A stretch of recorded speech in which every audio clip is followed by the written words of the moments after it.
Homefulness is We Not Selling Mama Earth is led by a community, black and brown people who suffered on the streets and didn't have homes, and basically who are incarcerated, and now I'm housely home because of POORmagazine, and Homefulness is a peaceful place that we don't call no paralyzed, and for nothing we got family councils, and we try to help the community the best ability we can because we know what it's like to be on the streets and the struggles.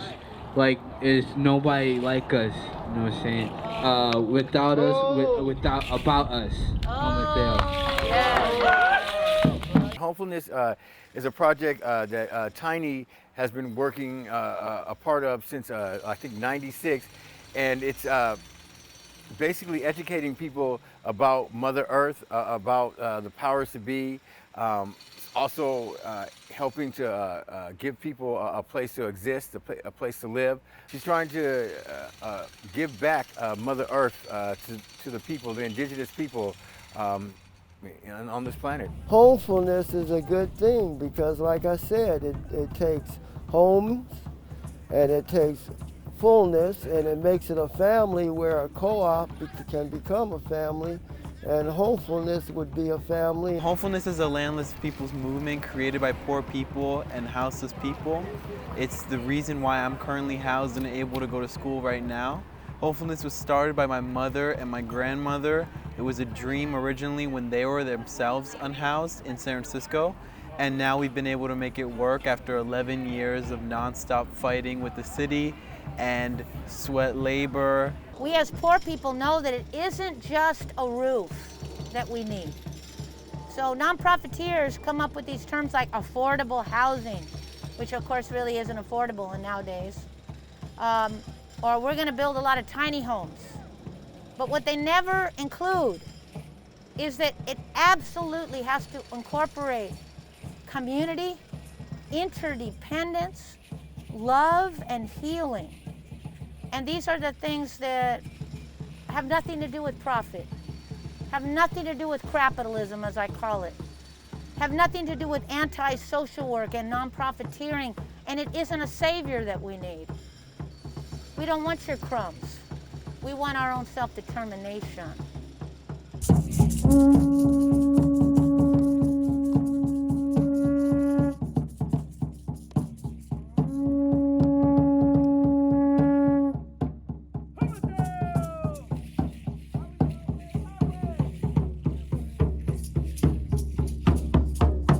Oh, this lot's not empty. This lot is definitely not empty. I'm almost to tears when you say that. This lot already has new energy thriving through it that wasn't here before, wasn't here a month ago, 2 months ago. Not to mention, it's also coupled with the ancestral energy. So you get this new energy and this old energy. The difference here is that we're creating community, that we're creating, and again, Homefulness is not just, yes, there are homes and buildings, but there's also a village where we provide healing for our folks who have trauma, because creating from being houseless, trauma that comes from being, being poor, coming out of poverty that we get as poor people. The city, the way they deal with unhoused people is they don't. Basically, it's the bottom line. They want to push all the homeless people out of Oakland. They're not really trying to deal with them. The way they are trying to deal with them is not really humane. They're offering these tough sheds for people to go into that are really literally the size of a tool shed to live in with another person. You're not able to bring any of your belongings with you. A lot of them that you can't have pets at. They have curfews.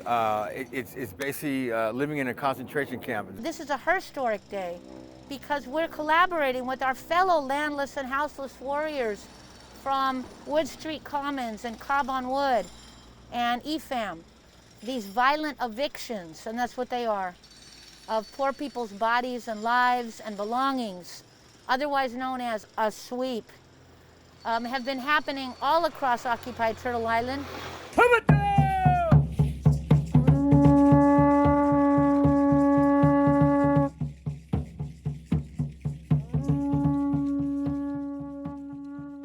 So Homefulness 2 will be the site of 14 different dwellings and a community center and space for folks to, keep learning and growing and building, and perhaps even eventually having some commercial sites as well where people can start up their own small businesses. We here to support indigenous black and brown to take back their own town, Oakland. We're gonna take it back.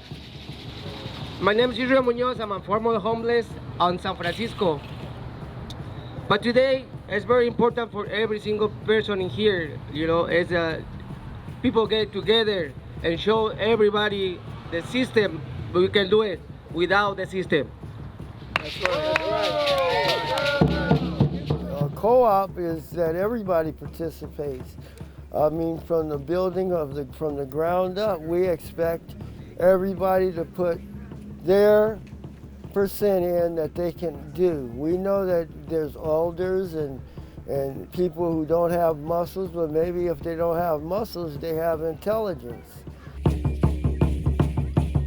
The best people could do is donate to us directly, either through Venmo or PayPal, or they could come to 8032 MacArthur Boulevard.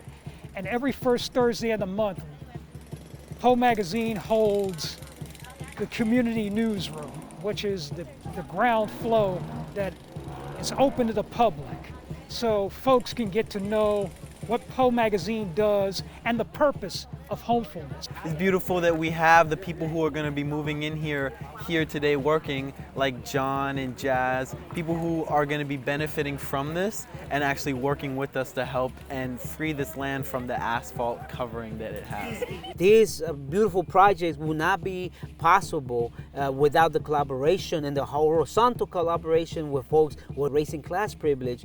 They have that wealth, they have that stolen wealth that was created, again, no matter how you slice it, that was created among the stolen and the stealing of indigenous land, and also through the use of slavery on the backs of African American brothers and sisters. P-O-O-R, scholars till we die. The revolution begins with I. P-O-O-R, scholars till we die. The revolution begins with I. And then becomes we. Oh. We thank you, everybody. The next step in this collaboration is freeing Mama Earth and growing our food. So stay tuned. And for those of you who are trust funders in the audience, please see me afterwards. Because we can't do it without bloodstained and bloodstained dollars. Oh, Mateo.